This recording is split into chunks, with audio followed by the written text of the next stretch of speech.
As regras, quando transmitidas não arbitrariamente, mas com razões pelas quais foram estabelecidas, gravar-se-ão melhor se forem recebidas pela persuasão que pela memória. Porque é certo que dizer eu faço tal coisa porque me disseram para fazer não tem a mesma força que dizer faço tal coisa porque, tendo sido aconselhado a fazer assim, foram-me mostradas as razões para isso. E percebo seu objetivo e sua utilidade. Sempre disse aos meus alunos de canto ou de violão: quando lhes disser para observar este ou aquele preceito, não me atribuam jamais autoridade. Perguntem a razão.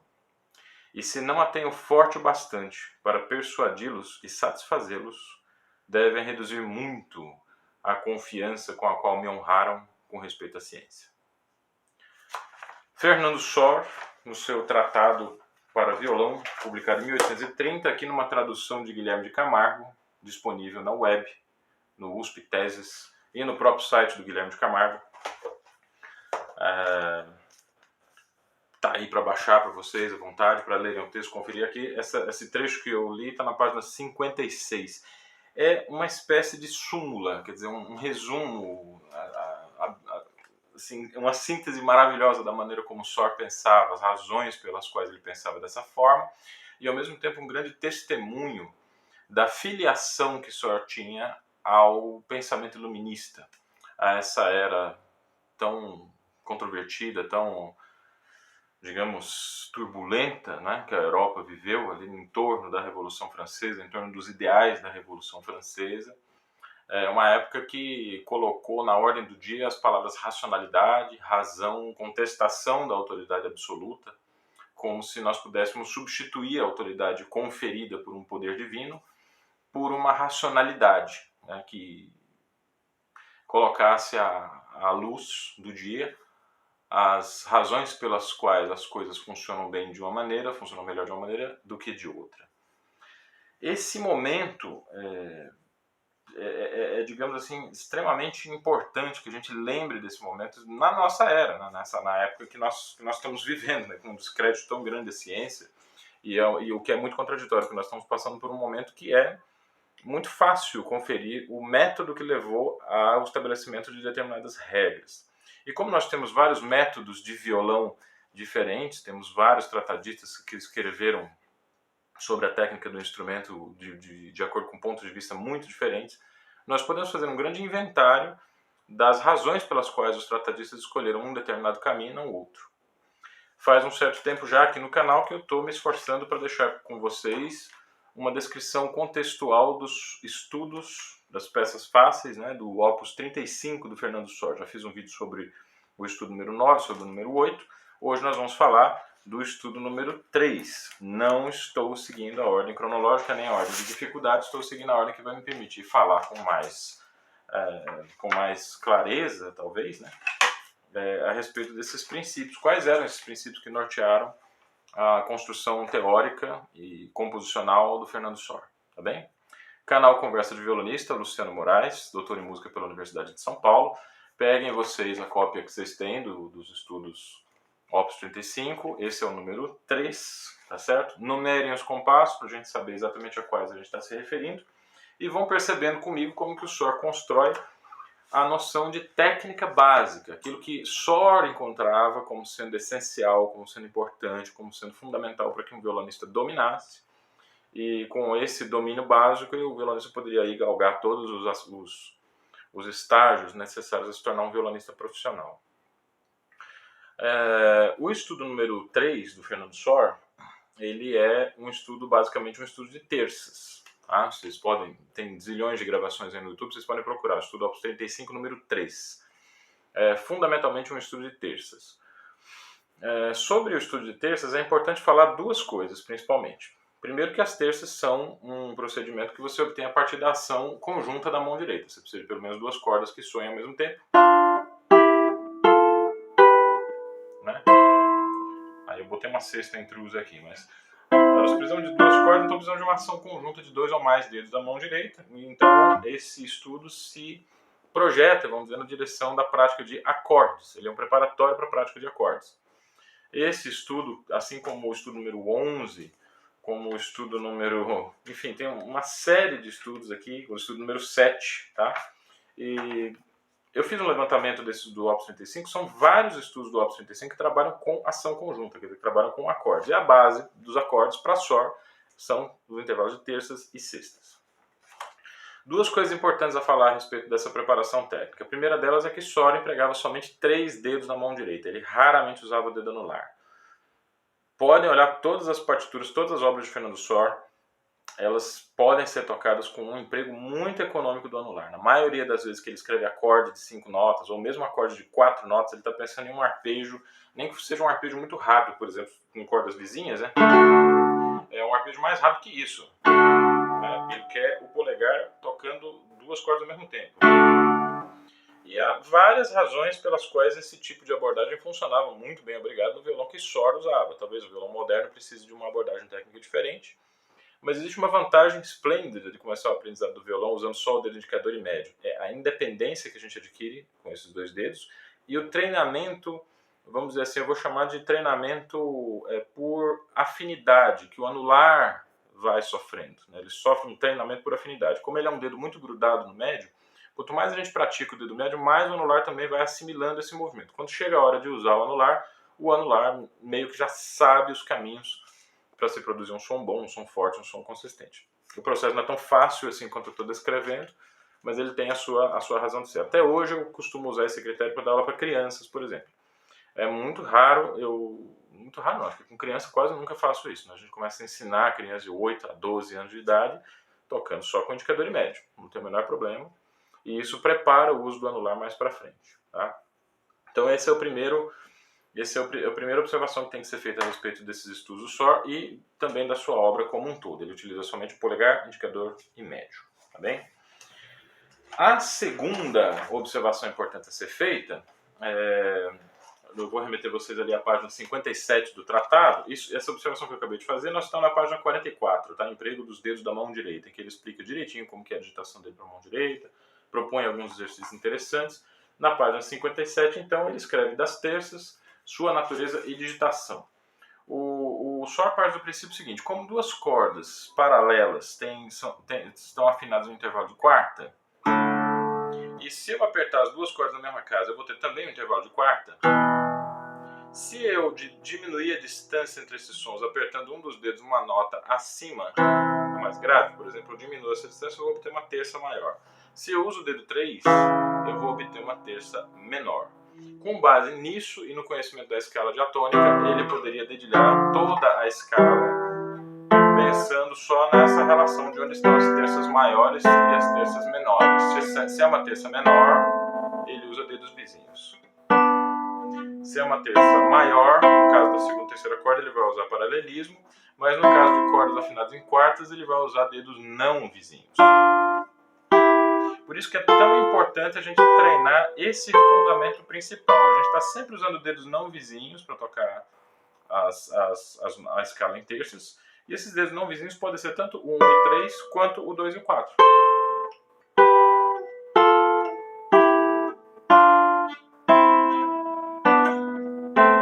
É verdade que o Sor prefere sempre 1 e 3 ao 2 e 4, mas a gente encontra esse tipo de situação. É perfeitamente possível e dá uma economia de movimentos muito grande. Agora, é preciso ter uma mão preparada para isso. A mão tem que estar acostumada a tocar os intervalos de terças, tá? Ele sugere que o estudo de terças seja feito em todas as tonalidades, que as escalas sejam tocadas realmente em terças. Isso prepara tanto a mão esquerda quanto a mão direita para tocar coisas como esse estudo número 3 do Opus 35. Em relação à mão direita, além da observação já feita, que a gente trabalha sempre com indicador e médio para tocar essas terças, tem uma outra observação importante a ser feita. Quando a gente vê uma melodia tocada em terças, uma dessas notas precisa sobressair. Tem uma dessas vozes, vamos dizer assim, que é liderança, tá? É só a gente pensar numa orquestra sinfônica, nos critérios pelos quais se escolhe a primeira flauta, o primeiro oboísta, o primeiro trompista. Não é porque o cara é muito bom, porque o cara é muito eficiente, muito pelo contrário. Às vezes a quarta trompa, por exemplo, a ela é dado um conjunto de tarefas que a pessoa realmente precisa dominar o seu instrumento em toda a extensão. Então não é um critério de competência artística que define quem vai ser, por exemplo, a primeira trompa. É um critério de timbre, a característica de timbre do instrumento que vai levar aquele instrumentista específico a se especializar naquela primeira voz. Tá? Isso acontece também em conjuntos de violões, embora a gente, por exemplo, no meu trio elipsoidal, a gente prefere sempre alternar primeiro, segundo, terceiro violões para que a gente tenha uma variedade de abordagens do instrumento e tenha realmente um preparo que requisite da gente as habilidades todas que a gente tem. Afinal, todo violonista tem uma pequena orquestra dentro do seu instrumento e nas suas habilidades. Como é que se treina isso? Essa primeira terça, por exemplo, o estudo começa assim. Como é que eu faço para fazer com que a melodia de cima, a nota mais aguda, seja destacada? Tem vários exercícios para isso. Eu vou sugerir um que é muito simples, que é simplesmente tocar durante um certo tempo as duas notas separadamente, tentando acentuar a nota que eu quero destacar, nesse caso o Mi com o dedo médio. Várias vezes. Prestando muita atenção, não vale fazer esse exercício vendo vídeo do YouTube ou assistindo TV, tá certo? Você tem que prestar muita atenção em como que o seu dedo responde, como que é o peso que ele tem que exercer sobre essa corda, como que ele vence a resistência dessa corda, e o outro dedo, como que ele apenas resvala por ela, sem nenhuma tensão, sem nenhuma força, sem nenhum empenho ali naquela corda, produzindo então essa diferença de volume e de timbre também, por que não dizer. Eu estou separando ritmicamente e rigorosamente proporcional, né? Tenho aqui uma colcheia para cada uma das notas, mas eu posso fazer com que a primeira nota seja só uma semicolcheia e eu vou aproximar a nota destacada da nota que eu não quero destacar. Então ficaria... Posso fazer um ponto duplo, sempre tentando esconder o Dó e acentuar o Mi. Depois de um tempo eu consigo então aproximar e colocar as duas notas em fase com a primeira destacada. A primeira voz, né? A primeira corda, nesse caso o Mi. Eu posso fazer o processo inverso, porque em Sol não é sempre que a voz soprano vai ter a liderança do discurso. Às vezes a liderança do discurso harmônico cai justamente na terça mais grave. O meu empenho vai vir com o meu dedo indicador. E tudo aquilo que eu pensei para o dedo indicador no exercício anterior, eu vou pensar agora para o dedo médio. Simplesmente inverti a ordem de prioridade das notas.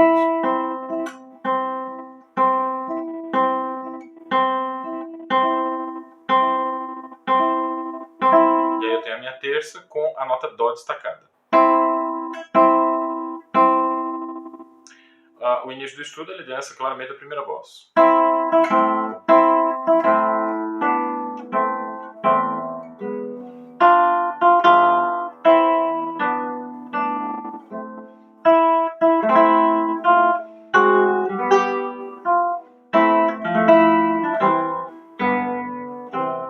Certo? Mas ali pelo compasso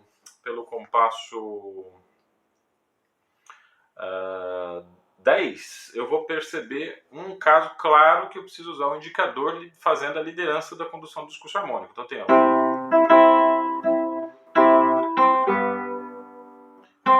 esse Dó Si é mais importante do que o Mi Sol, que já foi antevisto pelo encaminhamento harmônico. Então, mesma coisa, Si bemol. Si bemol Lá, né? Preciso destacar esse Si bemol Lá, não a voz superior. No compasso que se segue, isso é mais importante ainda, porque eu tenho a voz soprano, a nota mais aguda, completamente parada num Fá rebatido, enquanto a voz do meio faz um Lá, Si, Lá, Sol. Então, eu teria que ter repetido o Ré ali.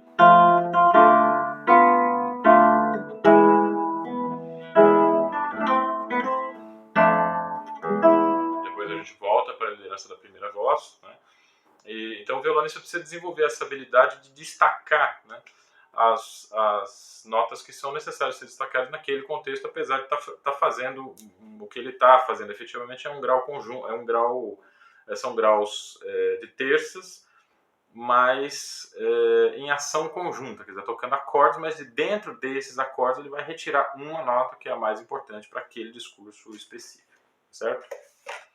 Bom, de 24 desses estudos, o Opus 35 se compõe de 24 estudos, 11 deles são para ação conjunta de mão direita, quer dizer, para execução de acordes. São estudos compostos com a finalidade de treinar a capacidade do violonista de tocar acordes. Desses 11 estudos, pelo menos 6 deles são para execução de acordes, exclusivamente acordes, quer dizer, não tem outro elemento técnico combinado ali com a execução de acordes. Isso indica, então, que o Sor, evidentemente, dava uma atenção muito grande, ele dava uma importância muito grande para esse elemento técnico em particular, certo? Então, estudem, trabalhem bem esse estudo o número 3 do Opus 35, que vocês vão ter aí um campo de trabalho e de reflexão também a respeito da execução de acordes, a respeito da ação conjunta. Não basta simplesmente tocar, é preciso pensar, é preciso refletir. E aí a leitura do Tratado dos Fernando Sor vai dar um tutano, vamos dizer assim, né? Uma substância intelectual, uma substância de reflexão, de pensar a respeito do que toca, que é muito importante. Eu vou encerrar esse vídeo fazendo uma outra citação aqui do que o Sor indica, né? como sendo essencial para o desenvolvimento da sua técnica, que ele fala que você poderia ter uma detalhada descrição de tudo o que é feito para imaginar, por exemplo, como são formadas as escalas em terços no violão. E ele realmente escreve item por item ali de uma maneira muito detalhada, é até um texto difícil de ler, um texto complicado, assim, que você tem que seguir cada detalhe que ele está descrevendo sobre qual é o processo através do qual ele montou as escalas no braço do violão, utilizando o raciocínio dele de montagem de terças em cada um dos graus da escala. O Sor está sempre pensando na técnica junto com a teoria musical, né? Ele diferencia inclusive assim, os bons músicos para ele são os harmonistas, os que pensam na música, nos sons em contexto. E os músicos, né, menos assim, os músicos incompetentes para ele chama de notistas, que são aqueles que pensam só nas notas isoladamente sem pensar no seu contexto. Todo esse complicado catecismo que acabei de mencionar, Sor diz aqui na página 58 da tradução do Guilherme de Camargo, será para o leitor consequência natural do que o exemplo oferece a seus olhos. E como será ele próprio a descobri-lo, sua memória gravará melhor, uma vez que a convicção o influenciará muito fortemente. Se me derem um discurso em latim para decorar, demorarei muito mais para poder recitá-lo do que se fosse em francês, inglês, espanhol ou italiano, porque é uma língua que conheço menos do que estas outras. É interessante que o Sor coloca o francês primeiro, né, das línguas que ele conhece. Interessante. Apesar dele ser espanhol, né, ele coloca em primeiro lugar a língua francesa. Sem ter a certeza de compreender o significado de cada frase, eu aprenderia a maior parte das palavras como um papagaio, e minha memória, não recebendo nenhuma ajuda para a compreensão, estaria sempre pronta a falhar. Mas se um bom latinista me explicasse as construções e os significados, eu experimentaria a mesma facilidade que nas outras línguas. Você é um defensor ardoroso da racionalidade do conhecimento como algo que você desenvolve através da reflexão. Essa é a lição de Fernando Sor, esse é o recado que ele deixa pra gente, e eu acho que é um recado bastante pertinente para esse momento que nós estamos passando. Continue com o canal, tá bem? Se você gostou desse vídeo, não esqueça de curtir o vídeo, tá? Porque o Google só entende que vocês gostaram do vídeo se vocês derem a curtida. Se falar, legal, achei bacana, então vai embora, eu não consigo informar o Google que as pessoas estão gostando do conteúdo dos vídeos. Então, botãozinho no joinha, curta, compartilhe com seus amigos, com quem vocês quiserem.